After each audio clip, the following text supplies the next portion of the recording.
할렐루야. 3월 15일 화요일 새벽 기도를 시작하도록 하겠습니다. 사도신경으로 우리의 신앙을 고백하시겠습니다. 나는 전능하신 아버지 하나님 천지의 창조주를 믿습니다. 나는 그의 유일하신 아들 우리 주 예수 그리스도를 믿습니다. 그는 성령으로 잉태되어 동정녀 마리아에게서 나시고 본디오 빌라도에게 고난을 받아 십자가에 못 박혀 죽으시고 장사된 지 사흘 만에 죽은 자 가운데서 다시 살아나셨으며 하늘에 오르시어 전능하신 아버지 하나님 우편에 앉아 계시다가 거기로부터 살아있는 자와 죽은 자를 심판하러 오십니다. 나는 성령을 믿으며 거룩한 공교회와 성도의 교제와 죄를 용서받는 것과 몸의 부활과 영생을 믿습니다. 아멘. 찬송가 336장 찬양하시겠습니다. 찬송가 336장.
하나님 말씀은 신약성경 누가복음 21장 10절에서 24절까지 말씀입니다.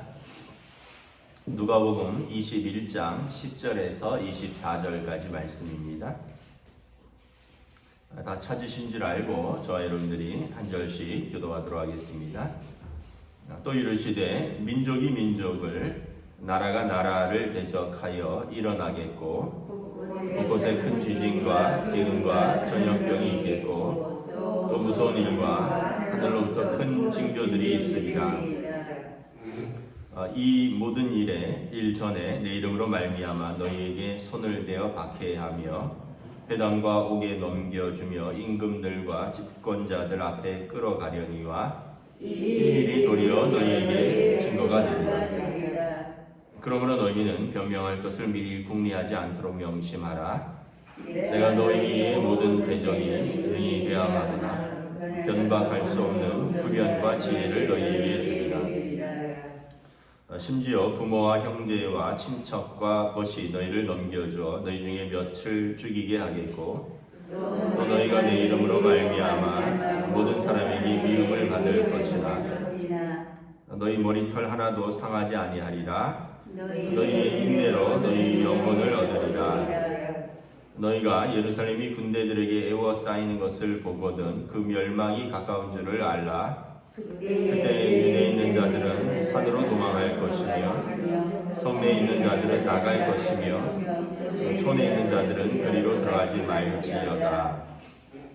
이 날들은 기록된 모든 것을 이루는 징벌의 날이니라. 그날에는 아이 된 자들과 젖 먹이는 자들에게 화가 있으리니 이는 땅에 큰 환난과 이 백성에게 진노가 있겠음이로라. 그들이 함께 읽습니다. 그들이 칼날의 죽임을 당하며 모든 이방에 사로잡혀가겠고 예루살렘은 이방인의 때가 차기까지 이방인들에게 밟히리라. 아멘. 할렐루야. 오늘 또 새날을 우리에게 허락하셨습니다. 오늘 하나님 주신 은혜와 평강으로 또 사시는 복된 시간 되시기를 축복합니다. 요즘 뭐 날씨가 또 따뜻해서 참 봄인데 이제 빨리 코로나가 지나가고 우리가 좀 일상도 회복하고 꽃도 보고 또 함께 모이기도 하고 그랬으면 좋겠다 이런 생각을 어제 또 다시 한번 해봤습니다. 오늘 말씀에 보면 이제 마지막 때의 징조에 대해서 이야기를 합니다. 이 마지막 때는 이제 크게 우리가 세 가지로 생각을 해볼 수 있는데, 첫째는 예루살렘의 마지막 때입니다. 예루살렘의 마지막 때. AD 70년에 예루살렘이 다시 로마군에 의해서 짓밟히는 때가 올 것입니다. 이 때를 가까이 있는 그때고요. 두 번째는 인류의 우주적이고 역사적인 종말의 마지막 때입니다. 예수님 재림하셔서 그때는 이제 모든 피조물들이 의로우신 심판장이신 하나님 앞에 설 때입니다. 그때는 모든 것이 새로워질 때고 또 모든 것이 구원의 날이고 또 모든 것이 심판의 날입니다. 믿는 자에게는 구원의 날이고 믿음이 없는 자에게는 심판의 날이 될 것입니다. 이때가 파루시아라는데 역사적이고 우주적인 종말을 말하는 것이죠. 세 번째 마지막 때는 우리 모두가 맞이하는 개인적인 종말입니다. 우리가 때와 시는 알 수 없지만 또 하나님께서 우리를 부르시면 우리 육신의 장막이 허물어지고 하나님 앞에 서는 때가 올 것입니다. 오늘 본문은 특별히 그 예루살렘의 마지막 때에 대해서 이야기를 하고 있습니다. 전쟁이 일어날 것이다. 10절에 민족이 나라가 나라를 대적하여 일어나겠다. 곳곳에 큰 지진과 기근과 전염병이 일어날 것이다. 천재지변이 일어나고 지진이 일어나면 여러분 뭐 화산들이 막 폭발하고 또 지진이 일어나면 땅이 흔들리니까 바다에 쓰나미가 몰려오죠. 해일이 밀려오고 또 뭐 전쟁과 이런 또 천재지변이 일어나면 먹을 것이 없어지고 전염병이 돌 것입니다. 지금 여러분 그 러시아 우크라이나 침공 사태로 인해서 지금 전쟁이 일어났잖아요. 그 사람들이 다 주거지를 또 피해서 도망 다녀야 되고 전기가 끊어지고 수도가 끊어지고 가스관이 끊어지고 추위에 떨고 또 우크라이나는 유럽 최대의 곡창지대입니다.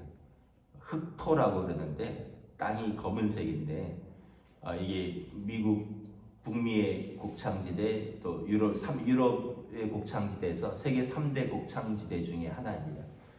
밀이라든가 우리가 이제 수출의 10% 이상 밀, 옥수수 이런 것들이 세계 수출의 10% 이상을 우크라이나에서 합니다. 그래서 지금 조만간 이제 식량의 폭등이 올 것이다 이렇게 생각을 하고 있습니다. 왜냐하면 지금 유가가 폭등했거든요. 기름값이 한 400원 정도 올랐습니다. 리터당 400원에서 500원 정도 올랐어요. 지금 우리나라한테도 러시아가 그 에너지 공급 국가인데 러시아가 이제 전쟁 때문에 거기가 이제 제재를 들어가니까 지금 휘발유, 뭐 경유 이런 할 것 없이 한 다 400~500원씩 올랐습니다. 조금 있으면 그 농작물 값이 뛸 것입니다. 그 유럽은 뭐 밀을 먹지만 우리는 쌀을 먹으니까 괜찮다 하겠지만 우리도 빵 먹잖아요. 밀가루 먹죠. 또 밀가루가 들어가는 많은 뭐 과자들이라든가 뭐 이런 음식들 이제 이 원자재들이 지금 폭등하고 있습니다. 또 사료라든가 옥수수 이런 것들은 사료거든요.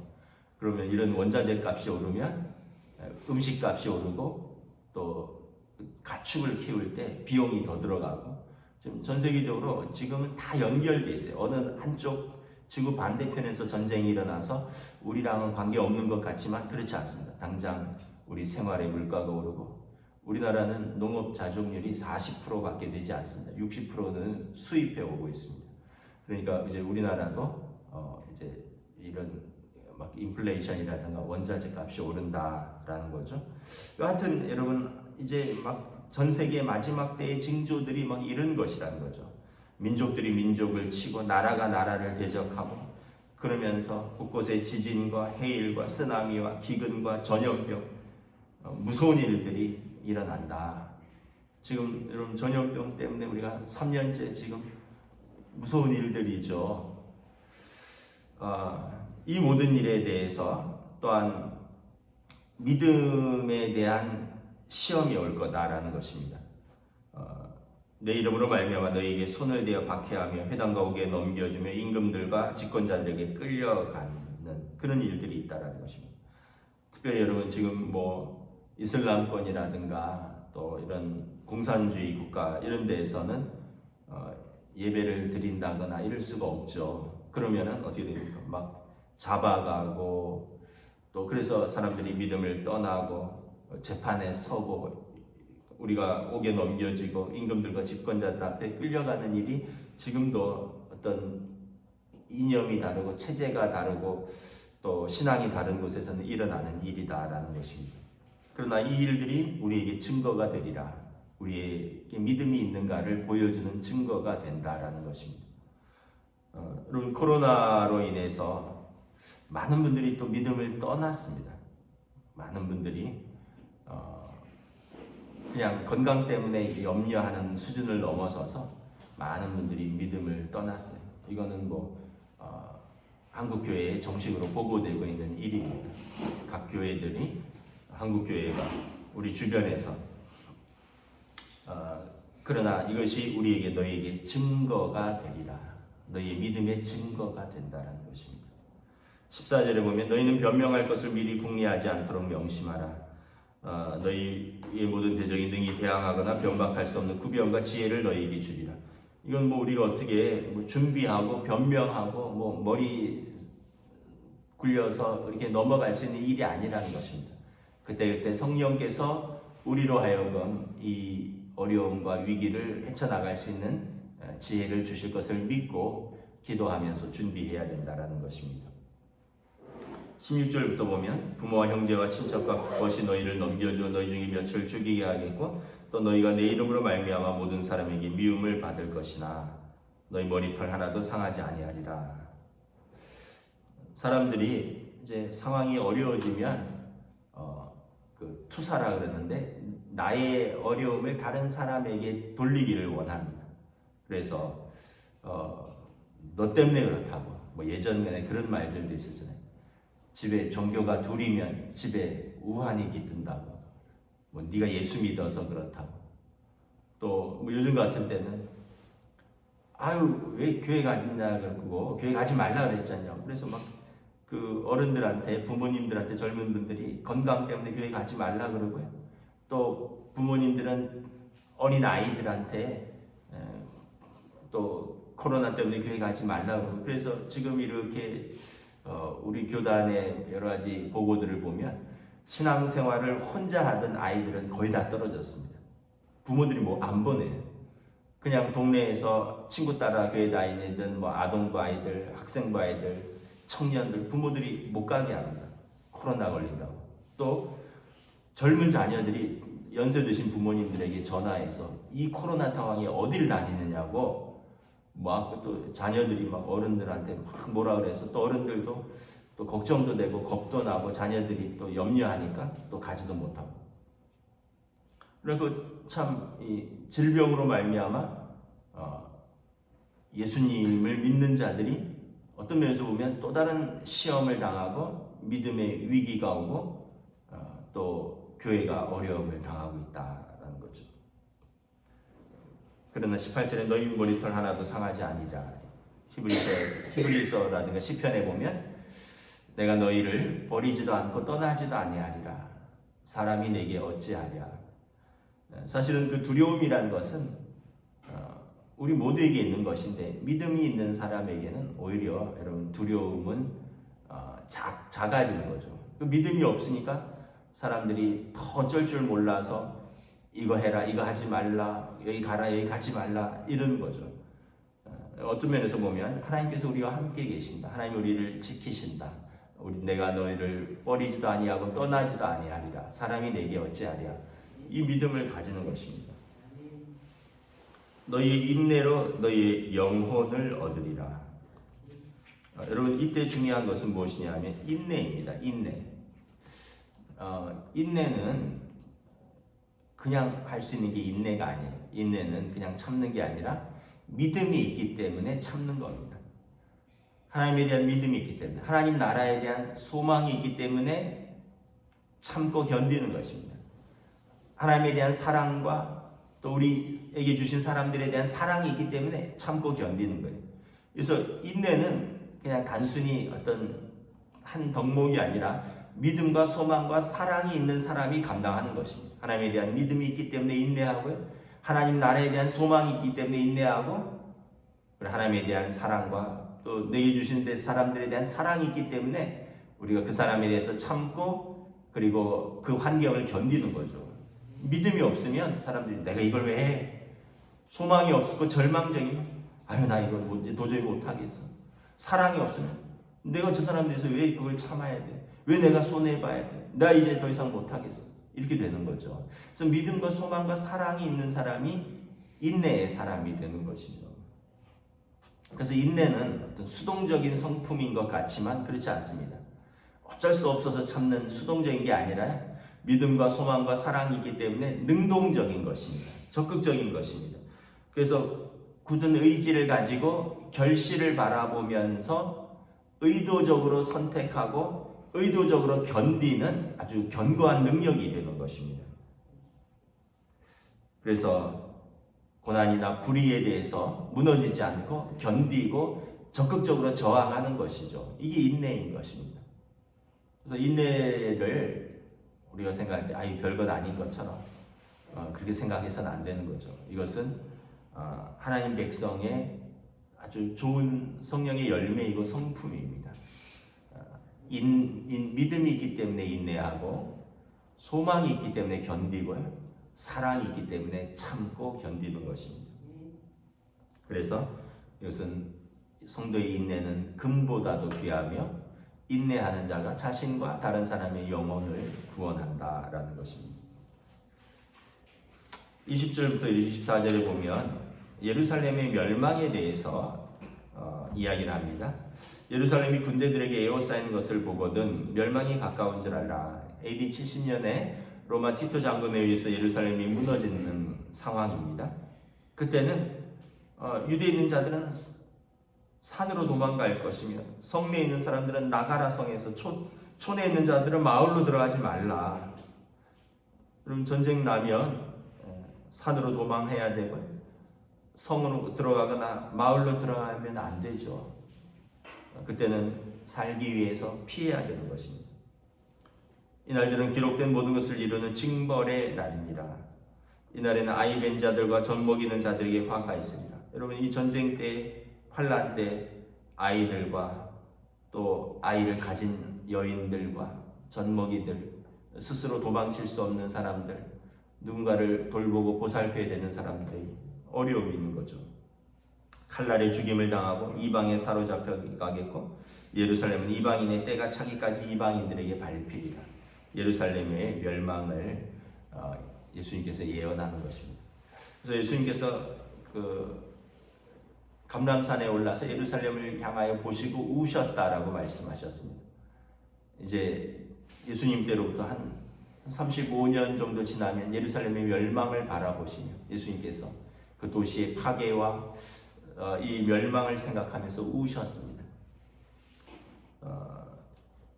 우리가 이런 어떤 한 국가의 멸망 또 예루살렘의 멸망도 있지만 우리의 어떤 개인의 마지막을 또 이렇게 준비해야 되는 거죠. 역사적이고 우주적인 종말도 준비해야 되지만 우리의 개인의 마지막도 준비해야 되는 것입니다. 우리 개인의 마지막은 언제 올지 알 수 없죠.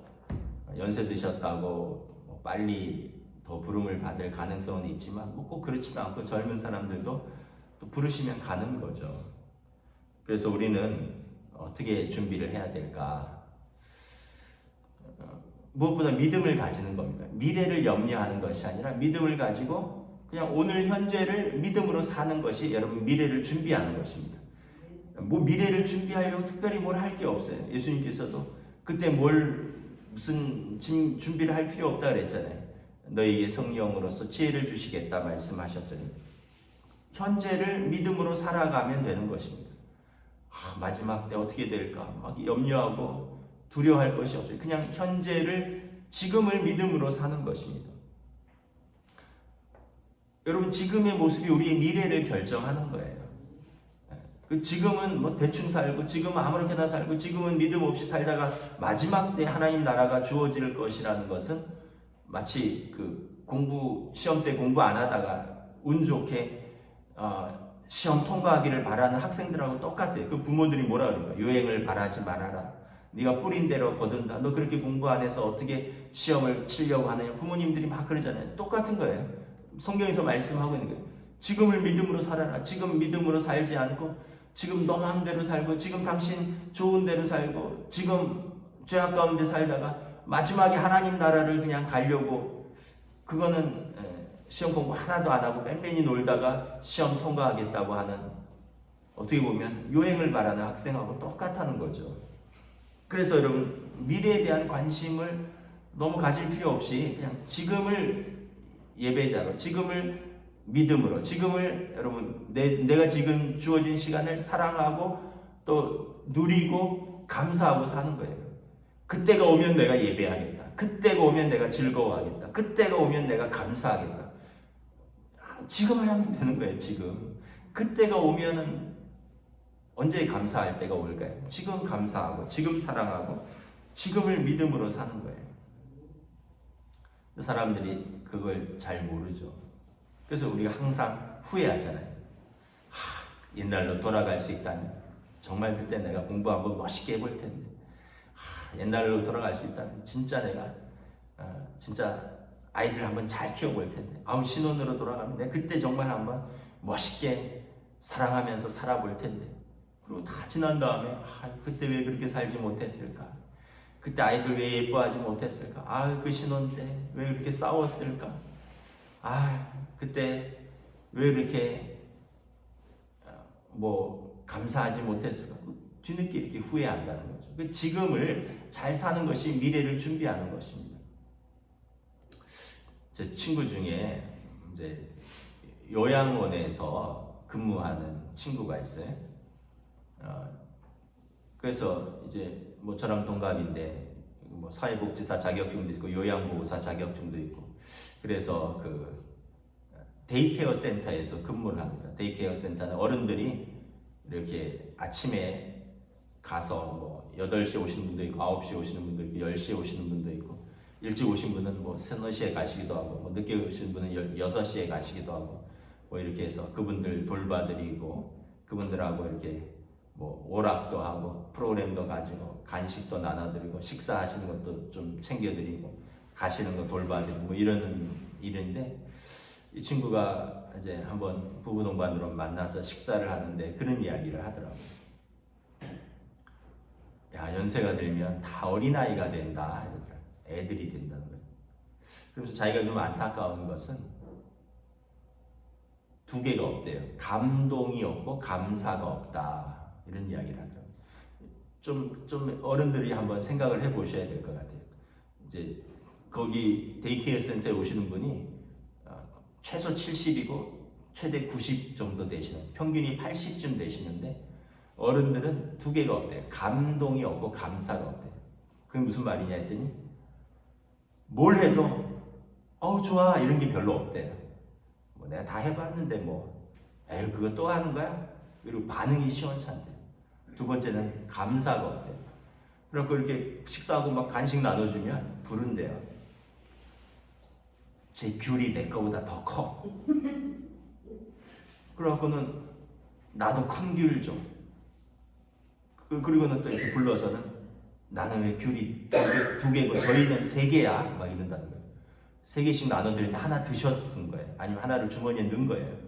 하나를 더 달라는 거죠. 그런 걸 보면서 참 마음이 아프더래요. 왜냐하면 젊었을 때는 그러지 않았을 텐데 연세가 드시고 막 어린아이처럼 귤 하나로 싸운대. 근데 어린아이와 다른 점은 뭐냐면 어린아이는 감동이 있대요. 이거 주면 와 막 이런다는 거예요. 저거 해주면 와 이런다는 거예요. 그래서 막 그 생기도 있고 또 같이 있으면 재미도 있고. 근데 어른들은 이제 그 친구 표현이에요. 어른들은 감동이 없대요. 뭐 해줘도 에이, 뭐 있어도 에이 이런다는 거예요. 그리고 저거 왜 나보다 더 많이 줘? 나는 왜 저거 적게 줘? 이러면서 막 화내고 짜증내고. 그러고 자기가 집에 올 때쯤 되면 파김치가 된대요.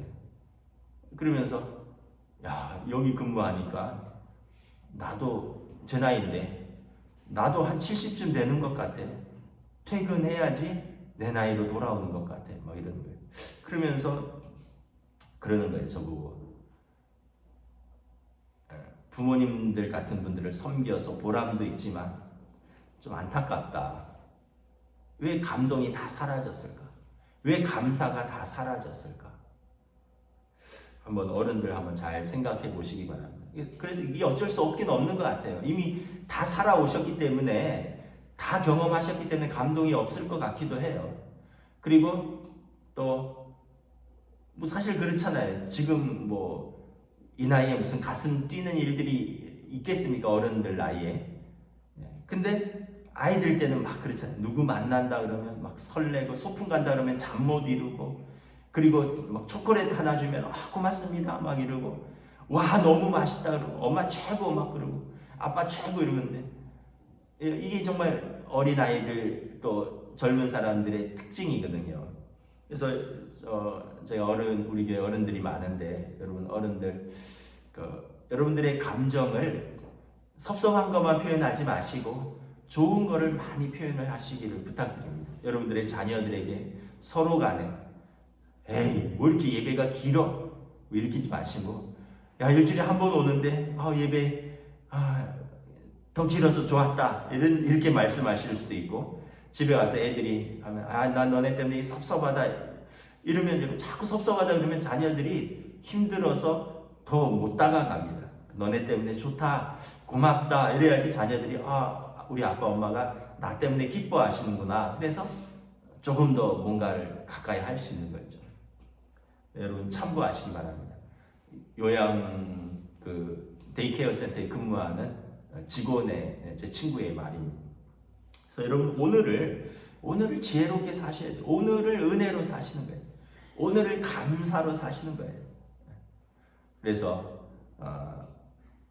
우리가 미래는 하나님께 맡기고 종말을 어떻게 준비해야 될까? 그건 하나님께 맡기고 내게 주어진 시간을 감사로 은혜로 믿음으로 사랑하시고 사는 것이 여러분 이것이 우리의 미래를 준비하는 성도의 올바른 자세인 것입니다.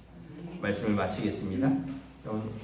그래서 오늘 하루를 여러분 기쁨으로 사시고 오늘을 즐겁게 사시고 행복하게 사시기를 믿음으로 사시기를 축복합니다. 기도하겠습니다. 하나님 은혜를 감사합니다. 참으로 예수님께서 제자들이 마지막 때가 어떤 징조가 있겠습니까? 인류의 마지막 때, 예루살렘의 마지막 때에 대해서 말씀하십니다. 그러나 또 우리는 우리 개인의 마지막 때를 준비해야 할 것입니다. 하나님께서 부르시면 우리는 언제든지 하나님 앞에 설 때인데 그때는 우리의 믿음을 볼 것이다 말씀하십니다. 그때는 우리가 그 믿음으로 하나님 나라를 준비하기 위해서 우리가 지금 해야 될 것은 인내하면서 또 우리가 믿음으로 예배하면서 하나님 나라에 대한 소망을 잃지 않으면서 하나님과 우리에게 주신 사람들을 또 뜨겁게 사랑하는 오늘 하루를 선물과 같은 귀하고 복된 삶을 사는 것이 하나님 앞에서 우리의 미래를 준비하는 삶인 줄 믿습니다. 그러므로 오늘 우리가 이러한 믿음으로 살 수 있도록 성령님 인도하여 주시옵소서. 감사를 드리오며 우리 주 예수 그리스도 이름으로 기도드리옵나이다. 아멘. 하늘에 계신 우리 아버지 이름을 거룩하게 하시며 아버지의 나라가 오게 하시며 아버지의 뜻이 하늘에서와 같이 땅에서도 이루어지게 하소서. 오늘 우리에게 일용할 양식을 주시고 우리가 우리에게 잘못한 사람을 용서하여 준 것 같이 우리 죄를 용서하여 주시고 우리를 시험에 빠지지 않게 하시고 악에서 구하소서. 나라와 권능과 영광이 영원히 아버지의 것입니다. 아멘.